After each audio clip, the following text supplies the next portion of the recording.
Siemka, ja jestem Adacho i witam was ponownie. Wracamy do mangi Gine Reboot. Gine? Nie, ja czytam Gine. Gine Reboot, czyli manga opowiadająca o tym, co by było, gdyby matka Goku przetrwała wybuch planety Vegeta. W zasadzie uciekła z planety Vegeta ze względu na to, że Bardock ją ostrzegł. Tego nie mieliśmy w specjalu, ani tego dawnego specjala z Bardockiem, bo tam tak naprawdę matki Goku nie poznaliśmy. Natomiast jeśli chodzi o nowszą historię Dragon Ball Minus, a potem Dragon Ball Super Broly, tam matka Goku tak naprawdę podzieliła los planety Vegeta. W tej historii trafiła na Ziemię, poznała dziadka Gohana, znalazła swojego syna. To, co działo się w ostatnich rozdziałach, raczej przypominać wam tego nie muszę, więc dzisiaj przejdziemy sobie do sezonu trzeciego. I tak się składa, że jestem na stronie DeviantArt. Linki oczywiście tradycyjnie tutaj do autora znajdziecie. Także korzystam z tego, co autor tutaj sam wrzuca na swoją stronę. Oczywiście odsyłam na DeviantArta i też na inne linki, które tutaj kolega Gine Reboot, w zasadzie tak się nazywa jego konto, prawda? Nie wiem, jak on się nazywa. Może się nazywa Przemek. Raczej wątpię, żeby się nazywał Przemek, bo wrzuca w dwóch wersjach językowych. Angielska i hiszpańska. Jeśli mieszka w Hiszpanii jakiś Przemek, pozdrawiam. Może to akurat on. Cienie przeznaczenia. To jest tytuł sezonu trzeciego. Nie wiem, kiedy kończy się ten rozdział. Nie wiem, czy tutaj podzielone jest to na jakiekolwiek rozdziały, czy po prostu on wrzuca stronę za stroną. Jest to dość nowe, bo wiem, że on to nadal wrzuca. Ten rozdział, być może nadal trzeci sezon jest kontynuowany w momencie, w którym wy to oglądacie, więc ta historia dalej trwa, a jeśli chodzi o to, co w niej zobaczymy, no myślę, że mamy tutaj właśnie takie cienie przeznaczenia pokazane na okładce, bo jest armia Frizy z pewnymi żołnierzami, których do tej pory nigdy nie widzieliśmy. Oczywiście trójka Saiyan, których znamy z początku Dragon Balla Z. Bardock, Gohan i też postać, która jest w sajańskiej zbroi, ma opleciony wokół swojego pasa ogon, więc sugerując się tym, być może jeszcze faktycznie jakiś Saiyanin przetrwał. No i ekipa z klasycznego Dragon Balla i tak naprawdę od tego momentu zaczynamy. Rozdział drugi zakończył się wizytą Bulmy. Gohana już nie ma. Bulma przyjechała w poszukiwaniu smoczych kul. Okazało się, że ta pamiątka po dziadku Gohanie to nie jest tylko zwykła kula. No ale chwilę później wygląda na to, że tutaj już Bulma z Gine i Goku się zaprzyjaźniła, albo w zasadzie wstępnie zaznajomiła i przygoda już się rozpoczęła, bo nie jesteśmy w domu dziadka Gohana i w zasadzie też Gine i Goku, prawda? On tam wybudował dodatkowe piętro dla nich, więc to nie był tylko jego dom. No ale okej, jesteśmy na jakimś wypizdowie. Wygląda na to, że zbliża się noc, na co zwraca uwagę mały Goku i mówi: może powinniśmy rozbić namiot, obóz w zasadzie. Zostaw to mi, Goku. Mam wszystko, czego potrzebujemy. Nie będziemy spać na dworze. Ta się nada. Bulma oczywiście rzuca kapsułkę Hoi-Poi. Myślę, że tutaj bardzo dużo będzie scen, w których będziemy widzieć jawne nawiązania do klasycznego Dragon Balla, tylko że będziemy mieli tutaj sytuację bardzo klasycznego, co by było gdyby. Będziemy mieli pierwszego Dragon Balla, ale z postacią matki Goku. Gdyby ta historia miała jeszcze jedną dodatkową postać, więc tutaj ta scena z wybudowaniem, w zasadzie z uwolnieniem z kapsułki domku jest czymś, co totalnie jest nam znane, ale Gine tutaj też reaguje podobnie do swojego syna. Co to było? Najpierw motor, a teraz dom? Myślałam, że Ziemianie są bardziej prymitywni. Zachowujesz się, jakbyś była z innej planety albo coś. Na pewno nie jesteś wiedźmą, Bulma? Przestańcie być tacy dramatyczni, chodźcie do środka. Jest pięknie. To niesamowite, że wszystko to mieści się w jednej kapsułce. Nie słyszeliście naprawdę o kapsułkach Hoi-Poi? Ej, Bulma, jest tu coś do jedzenia? Brzmi dobrze, jestem głodna, mówi Gine. Nie tak szybko. Najpierw weźmiecie kąpiel. Chwila, moment. Pamiętacie pierwszą scenę w tym domku? Bulma myła małego Goku. Tutaj chyba mama go będzie myła, co? No, mały Goku jest w wannie ze swoją mamą. Hej, Gine, użyj tego, żeby drapać się po plecach. O, dzięki, Bulma. Ona łapie to, widzicie, ona łapie to za pomocą swojego ogona i w ten sposób Bulma dowiaduje się o ogonach. Co to za głupi żart? Przestańcie się bawić tymi udawanymi ogonami. Co to znaczy udawanymi? Nasze ogony są bardzo przydatne, poza tym są urocze. Hej, wykąp się z nami, Bulma. Nie ma takiej opcji, dzieciaku. Nie obchodzi mnie to, że kąpiesz się ze swoją mamą, bo jesteś nadal małym chłopcem, ale ja jestem wyrafinowaną młodą kobietą. Potrzebuję prywatności i personalnej przestrzeni. Ale Gine i Goku wrzucają Bulmę do wanny. Znają się dosłownie 3 godziny i już wrzucili ją do wanny. Przepraszam, Bulma, ale nie uznajemy nie za odpowiedzi. No dobrze, w ten sposób przynajmniej jakkolwiek dystans się między nimi skraca. To jest gorzkie, mówi Gine, pijąc herbatę. To nie jest herbata, to... przepraszam. To nie jest herbata, to kawa. Czuję się, jakby do mnie powiedziała, prawda? Bo ja się pomyliłem. To nie jest herbata, to jest kawa. I nie zmuszam cię do tego, żebyś ją piła. Przepraszam, po prostu przypomniało mi się, jak Gohan zawsze nam przygotowywał takie rzeczy. To przywraca moje wspomnienia. Powiedziałaś, że miał miejsce pewien wypadek, prawda? Przykro mi z powodu twojej straty, Ginę. Swoją drogą nadal jestem zdziwiona, dlaczego ty i Goku macie ogony? Nigdy nie słyszałam o ludziach, którzy mają ogony. I co się stało z ojcem? Też miał ogon? Jeszcze chyba za mało czasu minęło, żeby Ginę była w stanie na ten temat swobodnie mówić. Bulma nie ma zamiaru ciągnąć Ginę za język. Wygląda na to, że Goku wstał wcześniej. Powiedział, że chce zrobić trening czy coś. Jest naprawdę miniaturowym cudem. Musisz być z niego bardzo dumna. Tak. Oczywiście, jest moją radością i moją dumą. Dzięki, że pozwoliłaś nam dołączyć do twojej przygody, Bulma. Potrzebowałam czegoś takiego. Ej, mamo! Bulma! Zobaczcie, co znalazłem! Nagle krzyczy mały Goku, który otwiera drzwi. Czy to jest jakiś... O! Umigamy się pojawił! I narrator jeszcze wchodzi do tego wszystkiego, zobaczcie. Goku spotkał żółwia, który chciał wrócić do morza, no i nie wiedział jak wrócić do morza, więc daliśmy mu podwózkę. Na początku Bulma była trochę sceptyczna, ale potem okazało się, że w okolicy jest dużo groźnych bestii, więc stwierdziła, że lepiej będzie jak zostanie w towarzystwie Goku i Giny. Giny mówi, że byłaby w stanie z łatwością pokonać te wszystkie potwory, które spotkali po drodze, ale pozwoliła małemu Goku się tym zająć. To było dobre doświadczenie dla niego. Poczułam ulgę, że Goku nie wykształca w sobie instynktów zabójcy, bardzo typowych dla Saiyanina. Raczej narodziła się w nim natura potrzeby pomocy innym. Jak przynieśliśmy żółwia do morza, powiedział, żebyśmy poczekali na brzegu. Powiedział, że przyprowadzi nam pewną osobę, która będzie miała dla nas prezent w ramach podziękowania. No i widzimy Roshiego. Czyli mamy dosłownie taką samą sytuację. Roshi wraca na plecach żółwia. Widzimy Kinto, czyli tutaj też bardzo podobna sytuacja. Roshi podarowuje małemu Goku Kinto. Roshi, myśli sobie Ginę. Mogłabym przysiąc, że już wcześniej słyszałam to imię gdzieś. No gdzieś, gdzie mogła słyszeć, jak ona całe życie praktycznie spędzała z Gohanem. Chociaż niby tam chodzili do miasta, prawda, ale gdyby Gohan mówił o Roshim, no to Gina powinna skojarzyć, że to jest jego mistrz, czy że oni się znali chociażby. Wygląda na to, że tylko ktoś o czystym sercu może latać na chmurce Kinto. Jako że do tej pory nie byłam w stanie nauczyć Goku jak latać, uznałam, że to będzie bardzo przydatne. Hej, to wygląda jak niezła zabawa, Goku! Sprawdźmy, jak szybka jest ta chmurka. Mówi Ginę, wzlatując z powietrza będą się ścigać prawdopodobnie. Gdyby Ginę była już teraz szybsza niż Kinto, to znaczy, że byłaby na poziomie... No wiecie, Goku w Saiyansadze tak naprawdę do spotkania z Nappą i Vegetą leciał na Kinto. Z jednej strony można byłoby powiedzieć, że robił to, żeby się nie męczyć, no bo on leciał bardzo szybko z planety Króla Kaio do Jemmy i potem złapał Ksenzu, prawda? Był zmęczony, więc może Kinto było też po to, żeby się nie męczyć dodatkowo. No ale jeszcze wcześniej, chociażby w Saiyansadze, jak lecieli z Piccolo na Raditza, Goku też leciał na Kinto, więc Kinto było bardzo szybkie. Niesamowite. Ta kobieta potrafi latać? Czekaj mnie, czy mówisz mi, że ludzie naprawdę potrafią latać? I myślałam, że... Ej, chwila, moment. Staruszku, ja też pomogłam, więc wydaje mi się, że możesz mnie nagrodzić tą rzeczą, która wisi na twojej szyi. No i wiemy, w jakim kierunku to zbliża. Roshi tej kuli nie odda za darmo. Ginę i Goku ścigają się, ten po prostu surfuje.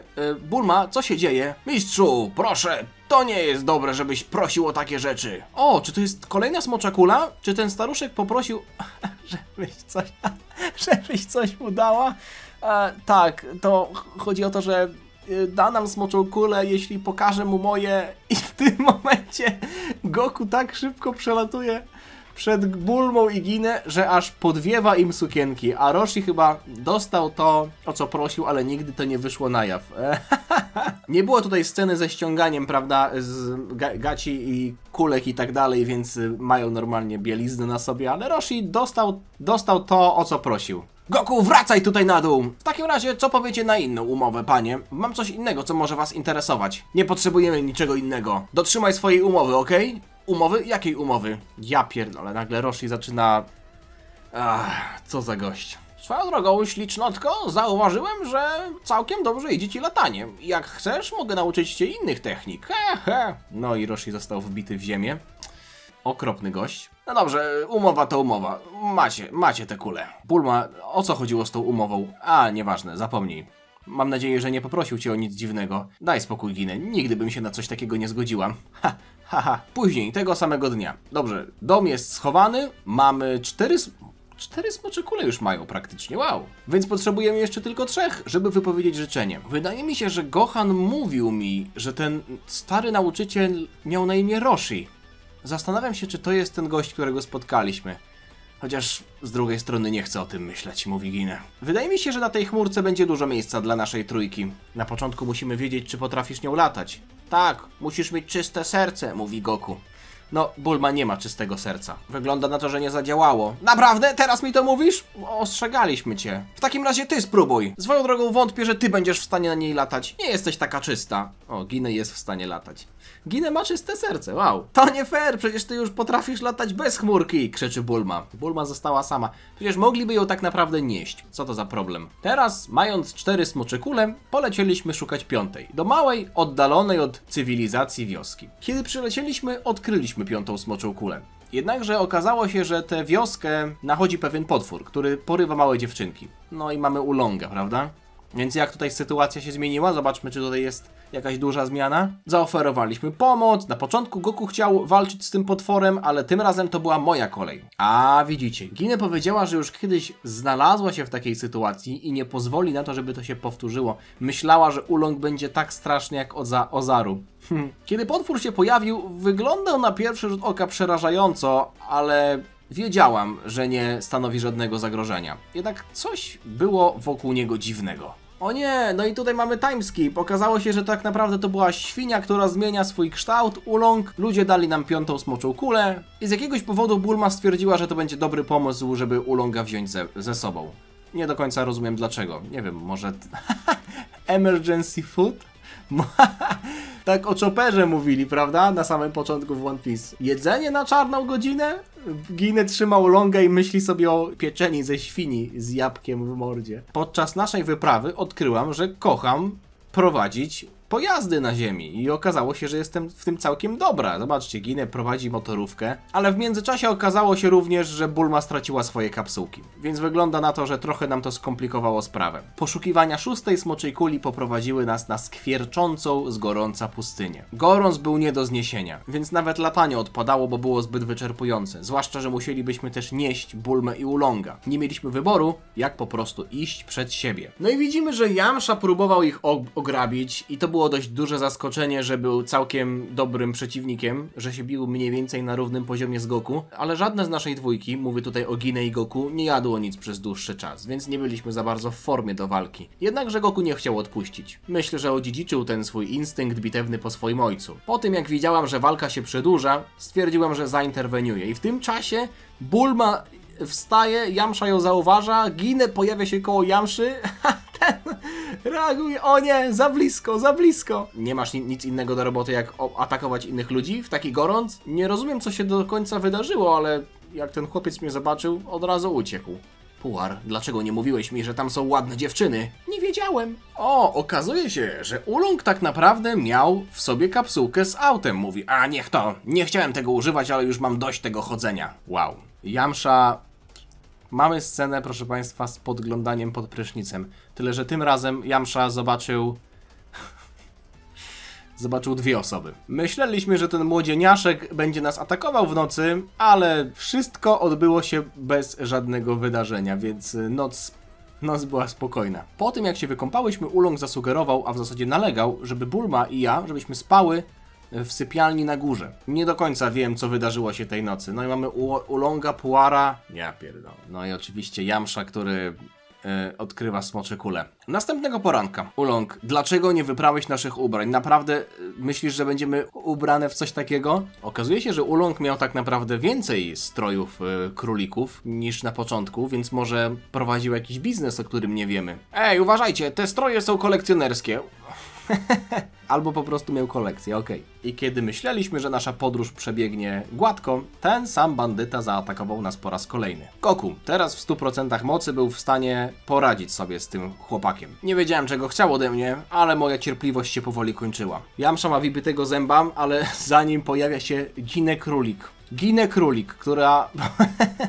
Wzięła go za szmaty, ale Puar ją chyba uspokoił. Kiedy miałam już go wykończyć, jego mały latający przyjaciel zainterweniował i powiedział mi, o co chodzi z tym chłopakiem. Wygląda na to, że bał się on po prostu kobiet. Chciał użyć smoczych kul, żeby przezwyciężyć swój strach. Żeby kiedyś się pobrać, tak jak zawsze marzył. Pomyślałam sobie, że to całkiem fajne marzenie. Więc zawarłam z nimi umowę. W zamian za ukrycie jego sekretu, pozwoliłem mu dołączyć do naszej ekipy. Tak długo, jak nie będzie nam sprawiał kłopotów. Zaakceptował te warunki i zaproponował nam pojazd, jako gest dobrej woli. Bulma była bardzo zadowolona z tego pokoju, który podpisaliśmy, więc mogliśmy kontynuować naszą podróż relatywnie łatwo. Smoczy radar zaprowadził nas do góry spowitej w płomienie. Mamy tutaj jamszyk, który jest w tej części historii już odkryty tak naprawdę. Zobaczcie, fakt, że Ginę tutaj się zajęła całą sytuacją, sprawił, że Jamsza nie musiał się ukrywać i jest tak naprawdę jawną częścią tej całej ekipy, prawda? No ale mamy jeszcze sytuację z Ginem, która jest goniona przez dinozaura i nagle jest uratowana przez Goku.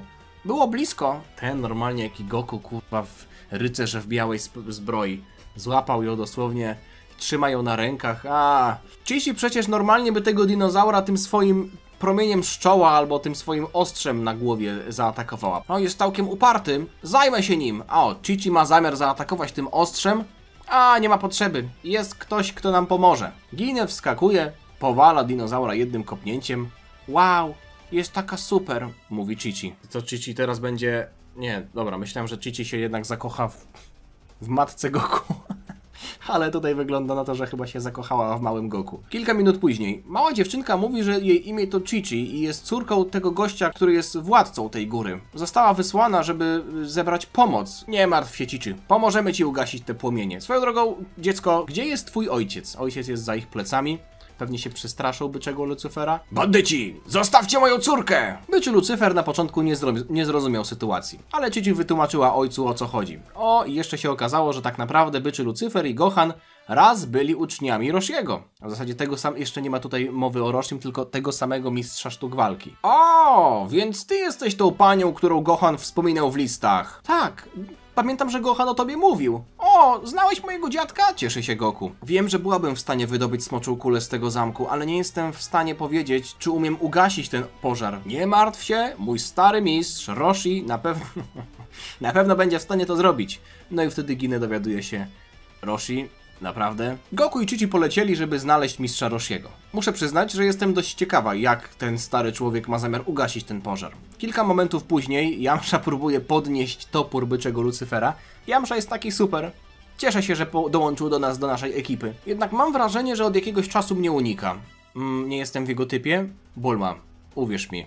Zupełnie się mylisz. Mówisz mi, że preferuję starsze kobiety? To nie fair. Nie o to chodzi. Poza tym nie mogłabym sobie na to pozwolić. To nie byłoby fair w stosunku do Bardoka. Bardoka, masz na myśli ojca Goku, tak? Pamiętam, że mówiłaś o nim kiedyś. Pamiętam, że to był też dla ciebie bardzo wrażliwy temat. Ale jestem tu dla ciebie, jeśli chcesz porozmawiać, Ginę. Od tego są przyjaciele. Te słowa wzruszają Ginę.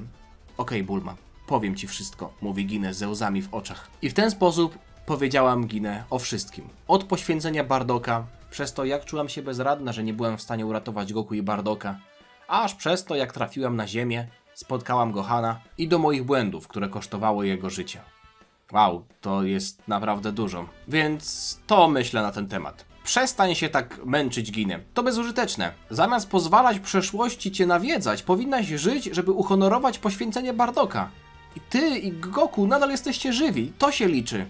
Wiem, że nie jestem perfekcyjna, ale nikt inny nie jest perfekcyjny. Przestań płakać nad tym, co się wydarzyło i pogódź się ze swoją przeszłością. Ginę, popełniłaś błędy. I jeszcze wiele błędów popełnisz w przyszłości. Ale możesz żyć i uczyć się. I wszystko będzie okej. Więc dla Bardoka, dla Radica, dla Gohana, przestań się użalać nad sobą i uśmiechnij się.